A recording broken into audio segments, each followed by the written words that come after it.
Tim audit BPK paresohon kareta dohot motor dinas ni Pamareta Kabupaten Toba di alaman nikator Badan Pengelola Keuangan dan Aset Daerah Kabupaten Toba di hari Senin tanggal 8 Salpu.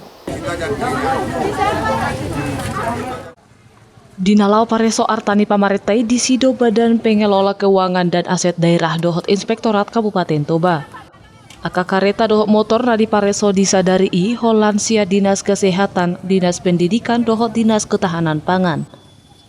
Alai molos ya dinas na asing nunga di pareso BPK sia mingguna salpu.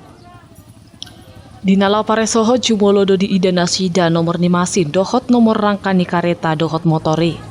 Sia saluhut aka kareta dohot motori adong piga-piga na sumangolube nomor polisina.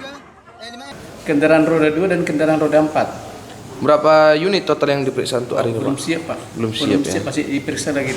Yang hari ini Dinas Kesehatan, Pendidikan, dan Dinas Ketapang. Sepanjang sudah selesai, lengkap semua. Kalau untuk biaya perawatan untuk kendaraannya bagaimana dia, Pak? Tanya aja dinas yang bersangkutan. Dinas bersangkutan langsung, Iya. Pak, ya?